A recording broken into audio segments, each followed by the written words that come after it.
On Tuesday, the former Bishop of Hong Kong, Joseph Cardinal Zen, appeared in a Hong Kong court and faced new charges. Joining me with an update on his situation is Director of the Center for Religious Freedom at the Hudson Institute, Nina Shea.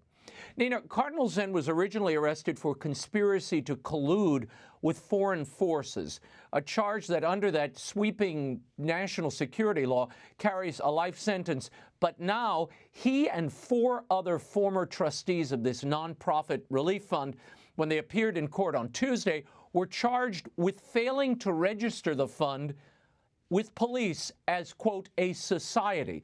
Apparently, that offense can incur a fine of up to $1,200 for the first conviction. Cardinal Zen pled not guilty. What do you make of the additional charge here?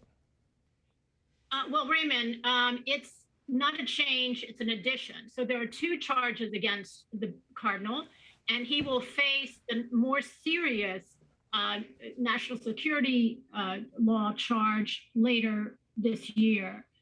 So he will go back to court for the fine back in September. There's going to be a trial on that one. And then there'll be the maybe a life sentence coming for the other charge later. It's the whole thing is concocted. It's a threat to the Catholic Church at large, to Christians at large in China and Hong Kong, especially in Hong Kong. It signals his arrest, signals the end of religious freedom in Hong Kong, which has been largely free for the churches until now. And it signals that no one will be exempt. Not even a 90-year-old emeritus bishop will be exempt from conformity to the CPC, to the Chinese Communist Party, to submit to their rule. And, you know, he has been an internationally known dissident on the world stage, perhaps the most well-known still in China and still dissenting, which he's still doing. Yeah. And he was the one giving prayers for the church in China on May 24th, the Feast of Mary, Help of Christians. The others in his own diocese were not. The other churches were too afraid to do this. They're too afraid now to even have their commemoration in June for the Tiananmen Square massacre, as they've done every year since '89. They are intimidated. They're afraid of losing everything, and they don't want to speak out. The Cardinal will face a full trial on September 19th, but as you referenced, following his court appearance, Cardinal Zen offered a Mass for his, quote, brothers and sisters who cannot attend the Mass in any form tonight, for they have no freedom now, end quote. Now, that coincided with, as you mentioned, the World Day of Prayer for the Church in China. Zen was critical of that Vatican-China deal and told the gathering of about 300 people in a small neighborhood church, quote, there is an urge to unify those above the ground and those underground, but it seems that time is not ripe yet. The Vatican may have acted out of good faith, but they have made an unwise decision. How do you think those words resonate for the people of Hong Kong as well as those in the Vatican? Well, I think that it inspires them in Hong Kong that he has not lost his courage, that he stands for principle. He has not lost his moral compass. The Vatican was afraid to mention his name. They did not. The Pope prayed for China, Christians in China on that day as well, but did not mention Cardinal Zen's name. They're not offering any legal help to him, or they're not giving any legal help. And so I think that they're preoccupied with this agreement of renewing it. That's what the Vatican has said. Cardinal Parolin has said that he wants to hope it doesn't interfere with this arrest. And he doesn't want it to discourage or disavow the dialogue either. He thinks the dialogue with this diabolical regime is the most important thing. And it's not clear to me what they have gotten out of it. I know they've lost some moral, some moral currency, actually, for not speaking out for all the bishops and priests and others in political prisoners in China today. You know, Cardinal Zen is the only Catholic cardinal in the world today facing a political trial. and they're not saying anything. They're self-censoring their own prayers in Hong Kong now. So it's, I think their priorities are wrong. I don't think they're getting anything out of the deal. Others have been very critical. Cardinal Zen thinks it's a terrible deal because it will kill the underground. Yeah, well, he said martyrdom is part of the church, and it seems things are headed in that direction.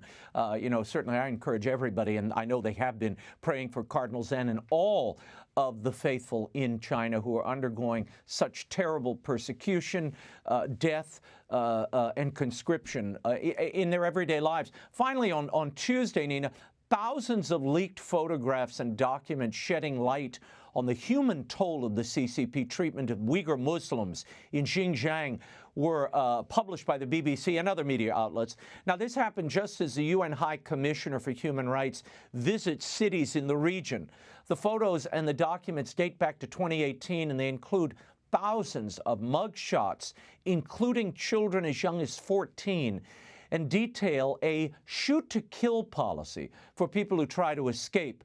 The CCP is accused of detaining more than 1 million Uyghurs and other Muslim minorities, putting them through re-education programs, forced labor, coerced sterilization, a genocide, according to the United States and other Western countries.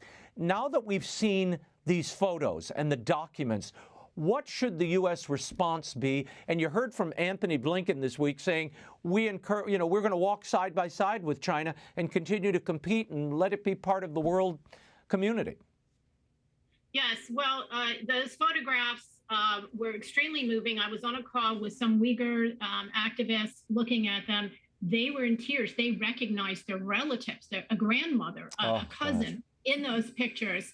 And we know now, it's completely confirmed that these are not vocational training camps, as the Chinese Communist Party have maintained. Right.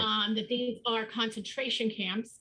There are photos of police handcuffing them, locking them up, guarding them, surveilling them. Those people should be identified and sanctioned. The top leaders of those camps in that region should be identified and sanctioned by the United States government.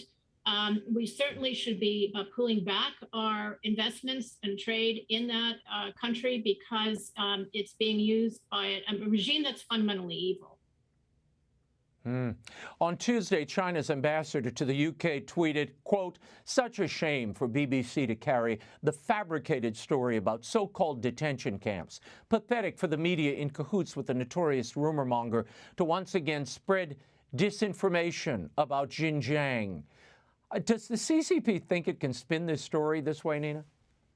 Well, it wants to control the narrative that around the world, not just in China. Of course, they go to the trouble of apprehending Uyghur Muslims who are dissidents in the West and around the world and bringing them back to China to punish them. There were 5 Chinese agents of the CCP here in the United States just this month indicted for spying and harassing American citizens who were of Chinese extraction. So they go to great lengths to hide this, to control the narrative. And their ambassadors are called wolf warriors because they come out with the most preposterous